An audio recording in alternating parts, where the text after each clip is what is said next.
you saw her in the video. Here she is with her beloved husband, who's right over there. I will not take it. No, you should. Because I know we're on a time constraint, and I try to be respect of people's time. But thank you for listening to me. My name is Marva Patterson, and this is my husband of 34 years, Tyrone Patterson.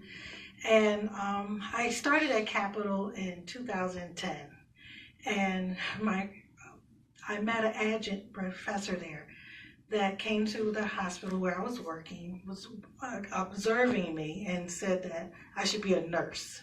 And she paid my first year back to school, surprisingly. I had no idea. So I received that gift, and I started, and I thought I wanted to be a nurse. I broke my leg my first semester, so I had to withdraw. Went back the next year, found out I had third stage liver cancer. I had to withdraw again. I was on 48 weeks of chemo. That man right there cleaned me up, washed me up. I went down to 83 pounds. They did not think that I was going to live. They did a documentary about me, and I told my doctor, his name is Michael Einstein, really is, and I told him, he said to me and my husband for him to make arrangements for my burial. And I told him, Dr. Einstein, I'm going to live. I'm going to be your miracle. And you're going to write about me. And he was like, yeah. This, it's the chemo or something. And July 26, 2012 was my last treatment. August 8th, he called me up and asked me to go on television with him. And I said, what did I tell you the Lord said? You were going to write about me. And I'm still here. And I almost said amen, so I was in church. And my faith is what keeps me going. But the compassion story opened up a lot of wounds for me and a lot of healing. I had been molested by my grandfather, my grandmother's husband, because he wasn't my biological grandfather, at age 7, watching Rosemary's Baby, that movie. I hate that movie to this day. And then by the time I was 16, I was date raped at my prom. I became a heroin addict at the age of 18, and I was gang raped, living in shooting galleries in Harlem. And I'm from Philadelphia, and so I went from Philly to Harlem, back and forth. My life spiraled out of control. Not dealing with the trauma of my life at that time, dealing with a mother that did not nurture me, didn't want me, tried to abort me several times, and even after birth, she still didn't want me. But I had a great dad, but he still wasn't my mom, because everybody looks for a mother love. But anyway, moving fast forward, didn't realize that trauma was doing so much in my life. So before I was an addict, I was a drug dealer. I did a lot of things. And then after becoming a drug addict, I went out in the world and did things that I shouldn't have done. I was stealing and lying, and you name it, I was doing it. Ended up going to prison for 2 years. I hadn't even turned 21 at this point. By the time I got out, met my husband a couple of years later. My knight in shining armor, I call him. Thank God. I needed somebody to balance me out, and he did that. Told him everything about me except for ever being raped. Told that story in church in front of a whole lot of strangers. And my husband walked up to me out of the pews and just hugged me. I expected him to reject me, even though I had been married for years, because most men can't handle women that have been raped. And we know that as women. You see what's going on today. And so, but he did the opposite. He came up and he hugged him and kissed me and said, baby, it'll be all right. You could have told me. But at that point, my heart started mending, started healing. Well, through time, things happened. So met Linda at Capitol, told her my story, and we went in front of people. They gave me a standing ovation. I think that scared me more than anything. And I was like, oh my God, what did I say? And so, but my husband still continued to give me that loving care. And through our faith and through being able to tell people what has happened in my life, I've been able to mend and heal and to be able to tell other people. So I graduated May 2016 from Capital, and I went to University of St. Joseph in West Hartford, Connecticut. It was a much different life. Capital had prepared me, but not yet prepared me. I was not a writer. I am now, that's for sure. I graduated again this past May with my BSW from University of St. Joe's. And 10 days after I graduated, started the master's program. Yes, oh God. I'm in the advanced standing at this point, and I'll graduate again this May coming. Yes, I know. I'm like, oh my God. But I'm so grateful because my life journey has taught me to be a giver, because I love helping anybody. We do the Keep Our Neighbors Warm, and Capital allows me to use their lobby. We gave away 1,500 coats this past winter. Not just coats, but boots, anything to keep anyone that's in need. We give them something just to keep them warm. I may not can put them in a home, but I can at least cover them some kind of way. We do hygiene products out in the neighborhood. We keep them in our car, just in case somebody needs a toothbrush. You never know. We do water or snacks, whatever we can do, because I know how it is to live out in the streets. Yes, we did find an apartment at that time, and 60 days after we moved in, the owner sold it. We had to move out. We became homeless again. That's all right. Even through my homelessness, I was on honor roll. I made national success in society. And I was determined not to let it stop me. Sometimes you have to fall hard to stand tall.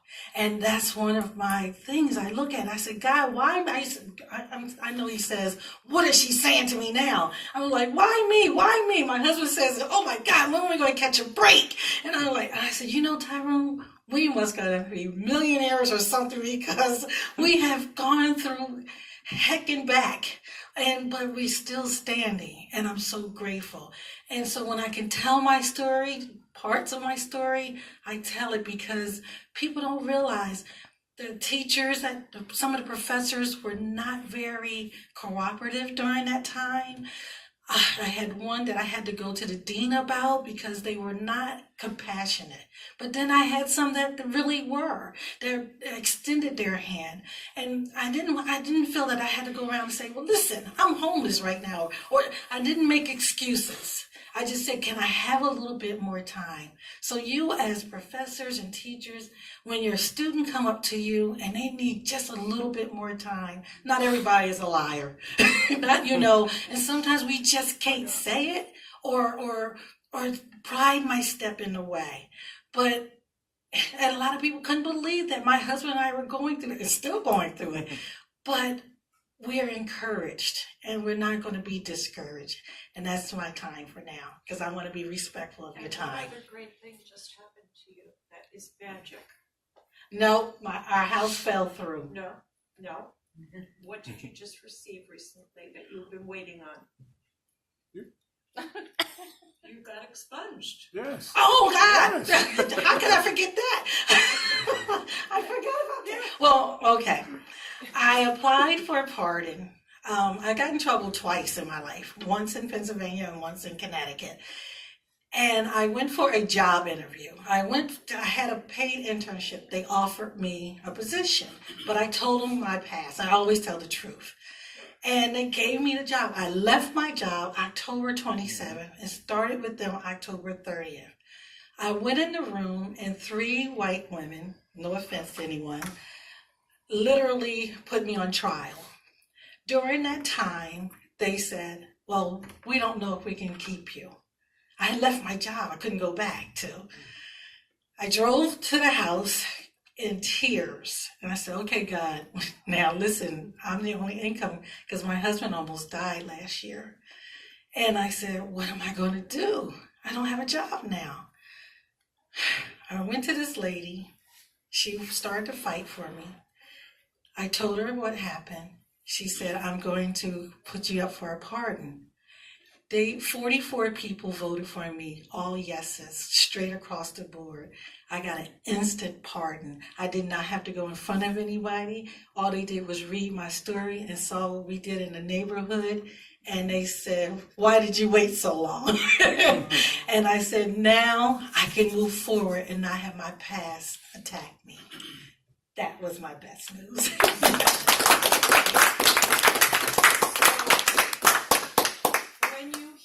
And these are just two, but there are so many. How do you see the point? It is so necessary that we find a way to help the faculty for these folks who are desperately trying to change their lives for the better. And if we don't understand that we are in a position to be gatekeepers in a positive way for them, we become part of the problem. So the challenge I feel for us in higher education, and this is a community college, but it could just as well be any four-year school too, or any place. Just the idea behind, we don't know what's behind somebody's situation. Can we just get curious? Can we just ask? And can we just care enough to make space for the possibility that we could be part of what is able to help them take this next step? And that's what I feel we need to be doing in higher education if we really want to say it is higher. Because I walk around a lot of the time saying, what's so high about higher education? If we are in the way of this kind of progress. So that's, I think, the primary thing I want to bring forward. And I hope that it inspires you a little bit in your institutions to find ways to be more able to encourage your colleagues to think about possibility. That we have to have more of an open mindset. Was that Harvard psychologist who's written the book about that? I can't think of her name right now. What, Carol Dweck? Yes, thank you, Carol Dweck. Yes, that idea that it's kind of ironic that you have to say this in higher ed, right? But to have more of the open mindset rather than the fixed mindset, and for us to get curious about the people that we are inviting into our classrooms and our schools. The other thing I want to say that's very critical in all of this that I learned about trauma is that in my school, I know we say, oh, come and find out. We have these resources. Please call me, come. And what is important for our faculty and staff to know is that our folks who've gone through this are not likely to do that at all, because that switch has been turned off a long time ago. Because in their lives, they learned that asking for help is not what gets it. That what it does is it gets disappointment. And so they're not eager to seek us out for these resources. And yet we continue to present that message. Oh, call us. Look at all the resources we have. And my suggestion is to think about being more intrusive and to reach out. Notice what the expression is on the face of your students.